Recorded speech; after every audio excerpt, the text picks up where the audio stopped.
Hey everyone, welcome back to my channel. Today's video is my recent empties. Have a small selection here, but I managed to clean out my empties bag with all of this stuff. Like once I finish this, there's no more products in the empties bag. Typically my empties bag is like overflowing with products and it takes me a few videos to get through, but this pretty much is it. And that will be all done. This is all that I finished right now, though I'm sure I'll have more products that I'll be finishing soon. And all right, everything here, stuff that I did finish except for one that I was like, nope, no. The Boots Botanics Cleansing Foam Wash. Yeah, this just sucked all the moisture right out of my skin. It was a very drying, foaming wash, cleanser. No, I'm already not a fan of foaming cleansers because, like I said, it just sucks all the moisture out of my skin, and then like wrinkles and fine lines are just like waiting in the wings to like creep up. Be like, oh good, there's no more moisture. Now we can show up. And like, no. That's what hydration, and that's why I'm always so obsessed with like hydration and keeping my skin properly hydrated and moisturized, because that's such a good way to fight off, not fight off, but to help make the skin look fine lines more minimized or whatnot. But when my skin is very dry, I can already see them starting to like pop up, and I'm like, no. So after I tried it like one or two times, and I was like, nope, that's going right in the empties bin. I'm not even putting my skin through that. All right, this product I did love, and I've talked about it before, but I finally finished it because it was in the back of my cabinet, my bathroom, and I was like, oh my gosh, I can't believe I forgot about this. The Vaseline Intensive Care Spray Moisturizer in Aloe Soothe. It's like this, it's a spray moisturizer, but it comes out in this very fine mist. The mist is, how it comes out really can make or break a spray product. Am I right? Like some facial mist that I have, just like so much comes out and your face is just drenched. And then some are like a delicate fine mist. This is a delicate fine mist. Really hydrating, soothing, perfect for spring and summer.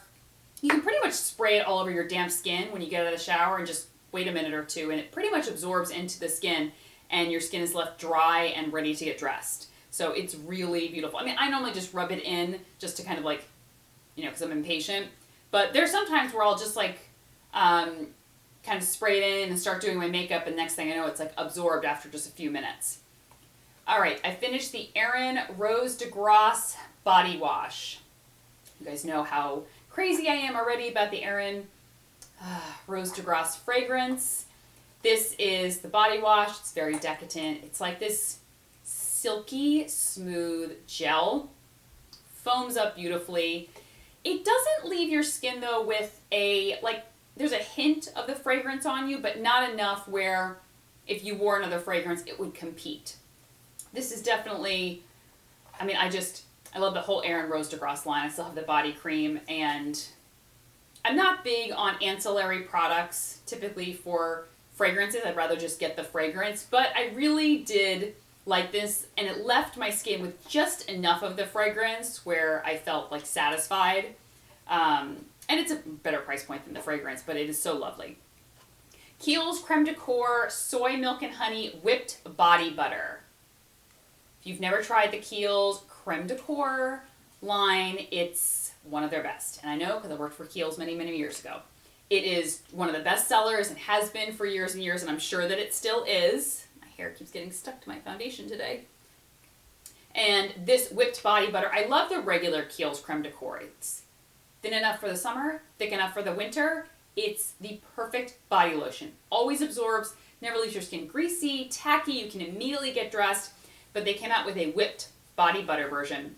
And it's yellow in color and whipped. It literally looks like whipped butter. And it has like a nutty, buttery scent to it. It's so amazing. And it's a really fun texture to apply. I like it a little bit more when it's like cooler out and I want a bit of a richer body cream, because I do have to wait a little bit longer with that versus the regular creme de corps, but it's still like amazing. Much better than like 90% of the body lotions out there, really. The Aven Micellar Lotion. It's a micellar water. That's all I got. It's a micellar water. It's nice. It's kind of hydrating or calming or whatever. I mean, I feel like they're so interchangeable, and there was nothing really special about it. I used it on some nights when I was just too lazy to take off my makeup and I just needed to clean my face, or if my cleanser didn't get off all my eye makeup, I would use that. Sorry, nothing else special for it. The Ling Skincare Ginseng Therapy Moisture Mask. Now, I've talked about this before, the Ling Skincare, and I really love her products. She has this spa in New York City, right down by Union Square, but you can get her products online, I believe. But this moisture mask, it's a thick, like cool gel. So when you put it on, you can instantly feel it cooling on the skin, and you can feel your skin. It just feels like moisture is being infused into your skin. And then I just leave it on for 10 or 15 minutes, wipe it off with a warm cloth, and your skin feels so supple, and it feels like you've just had a facial. It's like plump and supple and somewhat bright and fresh looking. Such a lovely, lovely moisturizing mask. Next are the Somme Institute Transport Pads. These are exfoliating peel pads that I use after I cleanse, or if I want just a little bit of a stronger peel or exfoliation. I would say they're like a medium weight peel. They're not super intense, but I can get away with using them daily, but if you do have sensitive skin, you may not want to use them daily. I think they're nice. I definitely have other peel pads that I like more, like the First Aid Beauty Facial Radiance Pads. Love these. Have loved these for many, many years. And these are very, very gentle, however. So if you're looking for something with some oomph, these don't have a lot of oomph. They just have like just a delicate peel, a delicate exfoliation. You can use them morning and night after you cleanse. They help to just, help to retexturize the skin. They're going to help slowly with any type of fine lines, dark spots. They could help with breakouts. They do have a blemish patrol pads that are designed specifically to help with breakouts, and those are fantastic. But the facial radiance pads are the ones that I've used for the longest. Exfoliate, tone, and brighten. That's exactly what they do. But I find it gentle enough to use morning and night every day. Next is the Ordinary Hyaluronic Acid Serum. This is a really nice hyaluronic acid serum. I like to layer it with other serums, and it's good for helping hold on to moisture in the skin. And especially by the end of the day, I find that my skin doesn't look as dehydrated when using it. But I will say I have used many different hyaluronic acid serums, and they're quite interchangeable for me. So I haven't really seen one as like so much better than the other. I get very similar results with many of them. And this is a good price point, so this might be a good one to add into your routine. The Dermalogica Active Moist Moisturizer. I've gone through tons of these. It is a lightweight, oil-free lotion for daily moisture protection. Couldn't said it better myself. It is perfect if my skin's feeling dry, and it also works when my skin is oily. It helps to moisturize the skin, helps if the skin is dehydrated. It's just one of my no muss, no fuss moisturizers that I always talk about. In fact, I call this one of my travel skincare, like safe skincare items to travel with, meaning that there's some skincare products that, they're kind of wild cards. Like sometimes your skin responds well to them, sometimes it may react to them. And then you have some products that they're just your safe skincare. Like your skin's always going to respond well to it. It's not a ton of active ingredients in it where it could disrupt something. It's just a very just blah product. But we need our blah products because I don't need anything fancy when I just want to put moisture into the skin. I just want something good for underneath my makeup, something at night. My skin is dehydrated from the sun. My skin is dry from the cold weather. I just need something kind of, middle of the road to just do the job. And I don't need anything else targeted. And this is one of why I love a product like this. Not all of the products that I use have to do all these amazing things. Sometimes I just need a product to comfort my skin, hydrate my skin, soothe my skin. And that's what I love something like this for. And I've talked about it for years and years. I've been using it for probably 5 or 6 years at this point. I finished It Cosmetics Superhero Mascara. Yep, still loving this. I'm hoping I'm still going to continue to love it because when I was loving the Dior Show mascara, then I just finished one and we were not getting along. I don't know if the formula's changed, my eyelashes have changed, I don't know what it is, but all I know is it wasn't making me as happy. My eyelashes were not looking the same. So for now, I'm still loving the IT Cosmetics Superhero mascara. I have on today the Sumptuous Volume from Estee Lauder, which I really love as well. I finished the Body Shop Vanilla Chai Sugar Body Scrub. It's a body scrub. There's a million of them out there. That's all you get. It just scrub the body and exfoliating it. Nothing exciting. Oh, the Christoph Robin Purifying Shampoo. I love the Purifying Sea Salt Scrub for the scalp, which many of you have told me that you've picked up after I talked about it and love it as well. This is a shampoo version. I mean, it's not a scrub, but it comes from the same line. It's great for daily rebalancing and soothing care. Greasy roots and dry ends. That's what my hair is. I have greasy roots and dry ends. And all shampoos, I always find that like so many shampoos out there are for dry hair, over-processed hair, and then like hair that needs moisture, and that's wonderful. But with someone that has, like, most of my head is oily and just like a small part is actually dry, none of those shampoos and conditioners are always so heavy. So I love this because it does help to soothe my scalp and helps with any flakiness, buildup, really keeping it very clean, but not making it more oily, but then also helping with my dry ends. It doesn't dry them or strip them or make them even more kind of brittle. So really enjoy this. Right now I'm in a shampoo and conditioner middle phase. My hair, obviously I'm in 6 months postpartum, so it's going through all these weird things. I still like the styling products that I have used for a while, but I'm not in love with any shampoo and conditioner combo right now where I'm really seeing a difference. Sometimes, like, I did like this, but then there were some days I used it and my hair looked awful afterwards. And I don't know if it was the shampoo or just the stuff that my hair's going through, hormonal and whatnot. So I'm not loyal to any shampoo and conditioner right now. The Laura Mercier Verbena Infusion. Talked about this in my fragrance video. Finished this. This is a mixture of like a lemony citrus, so it's really like tart, and it has that tartness to it mixed with a clean after shower scent. So it's just the perfect spring and summer scent. It feels very fresh, it smells very clean, and it has that citrus tartness to it that gives it a little bit something different. Really enjoy that. The Priss Antioxidant Dew. This says quench and glow. It's exactly what it does. It does a really great job of hydrating, moisturizing the skin, really helping with any dehydration.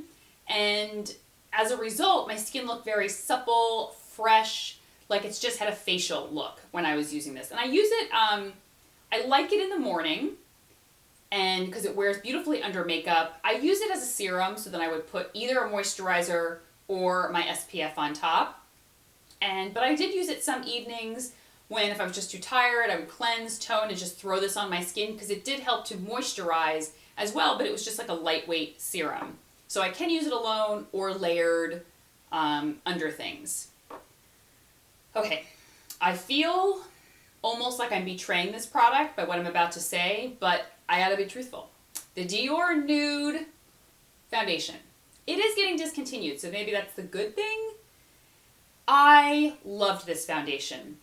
Loved it for so long, but the last month and a half that I was using it, I just didn't love it.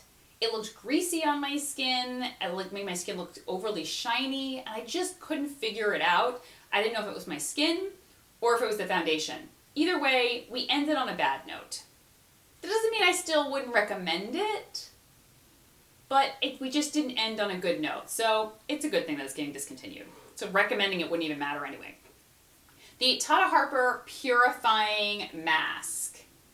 Now, this is a good purifying, detoxifying mask. Helps to, pull out all the impurities from the skin. If I was going to buy a mask from Tata Harper, I would buy the resurfacing mask. That's what I'd spend my money on versus this. This is nice, but the resurfacing mask really, I love how it really helps to give the skin like a nice exfoliation, makes my skin glow afterwards, really hydrating. It's a beautiful, beautiful mask. And that's the one I would buy from the line if I was going to recommend one over this one. I finished an eye cream, and I've talked before, I get a lot of requests for eye cream recommendations, and the reality is I'm not loyal to an eye cream. I find many of them do the same thing. They just do. They deliver much of the same results, so I'm never really loyal to one. But I know a lot of people either like this brand or shop with brands just because they either identify with the brand, they like the packaging, they like the experience, they like the salesperson that they use, whatever reason it is. This is a really great eye cream, but I wouldn't say, it doesn't what a lot of my other eye creams do, and I got very similar results. The La Prairie Skin Caviar Luxe Eye Lift Cream. Very rich, very creamy.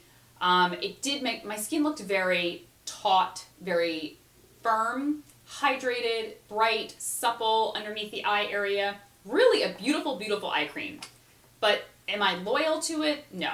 Like I said, I'm not really loyal to any eye creams. Like, to me, they're all interchangeable. However, I do know a lot of you are La Prairie fans, and I love the Skin Caviar line in general. The Skin Caviar extract for the eye, that one is quite remarkable.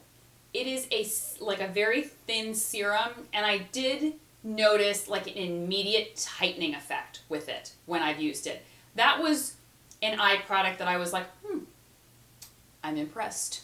That is some good stuff. Whereas a lot of eye creams, I'm just like, well, that did what the other 10 that I've just used have done. But that is really impressive. I'll link it down below in case you want to check it out. And many of you over the years have messaged me, told me that you've used it, and you're like, yes, it is one of my favorite La Prairie eye products. La Prairie products in general from the whole line, but especially from their eye products.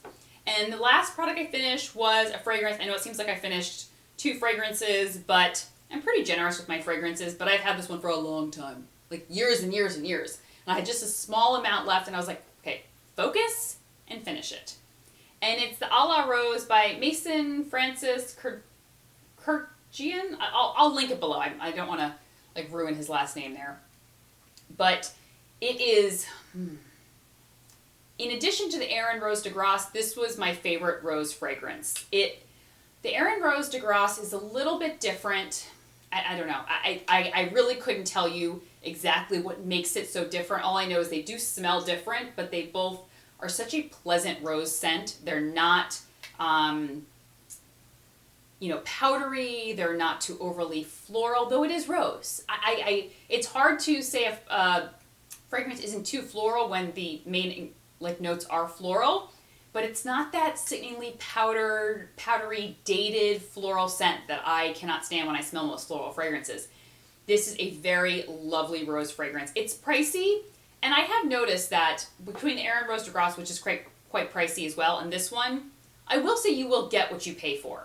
And for that, I would say they are worth the splurge because the scent is very long wearing, but it's a rose scent like I've never smelled before. It is absolutely beautiful, and I think that most everyone would like it. It's one of those where it's not a generic smelling fragrance, but it is pleasant enough that I feel like 8 out of 10 people will be like, I really like that. Like, there's a good chance that you're going to love it. So finish this, and I can't stop smelling it. I keep putting it to my nose. I'm like, it smells so good. And that's it.